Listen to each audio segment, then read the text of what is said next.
Stoicism. You see it everywhere, right? It's the go-to philosophy for CEOs, tech gurus, and influencers, all promising us resilience and a calm mind. But what if there's a serious flaw in its core logic? Today, we're diving into a powerful critique that really puts this ancient wisdom to a modern test. So, here's the central question we're going to explore. Is Stoicism genuinely the life-changing guide it's cracked up to be? Or is it maybe a convenient way to just push down the messy, complicated parts of being human? We're going to put that very idea under the microscope.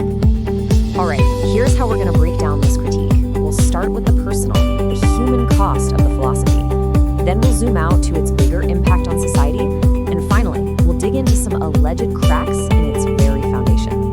First up, the human cost. The core argument here is that Stoicism's main teachings are, well, fundamentally at odds with what it means to be human, especially when it comes to our feelings. Okay, so you can see the conflict right here. On one side, you have the Stoic ideal, mastering your emotions through pure, cold logic. But the critique basically says, hold on a second, that's not mastery, that's just denial. The whole argument is that modern psychology shows our emotions aren't bugs in the system, they're vital signals trying to tell us something important. So what's the supposed fallout from all this denial? Well, the source argues that trying to bottle up your emotions doesn't actually work. They just tend to pop up somewhere else, maybe as anxiety or depression. This critique also takes aim at the Stoic idea of glorifying pain. You know, instead of actually trying to fix what's causing the suffering, you're just taught to take it. And you have to wonder, why would a philosophy for a good life seem to devalue the simple, natural search for joy?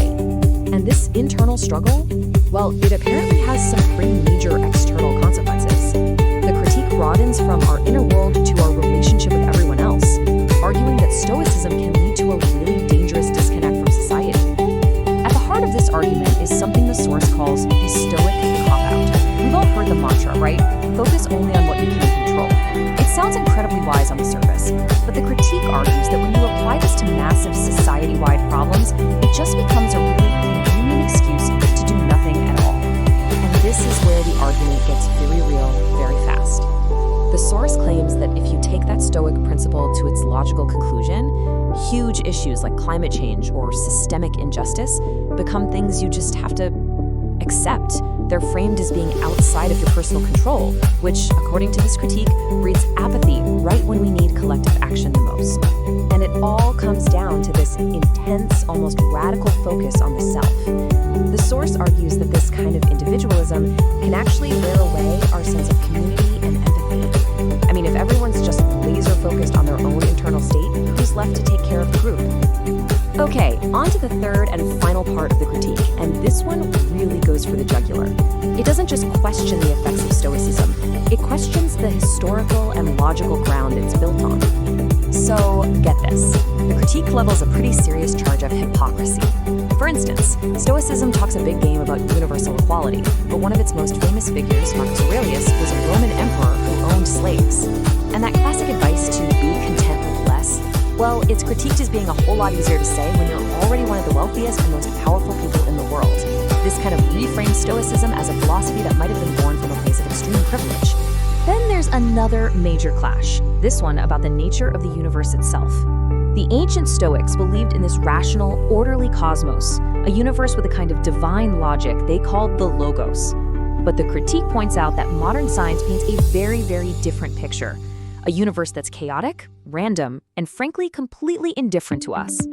From this viewpoint, the Stoic belief in a grand, orderly plan starts to look less like wisdom and more like a comforting fantasy. And all of this leads to a really provocative conclusion. If Stoicism teaches us to accept the world as it is, how do we ever achieve progress? The source argues that history isn't driven by quiet acceptance. It's driven by defiance, by resistance, by people saying this isn't right.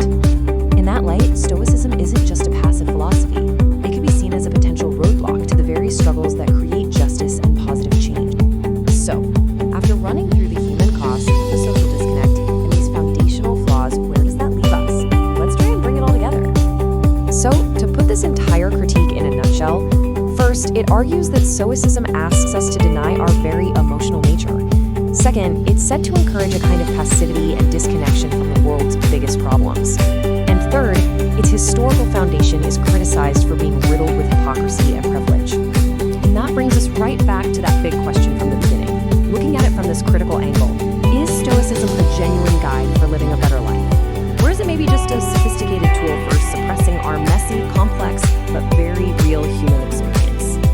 Ultimately, the source leaves the final verdict up to us.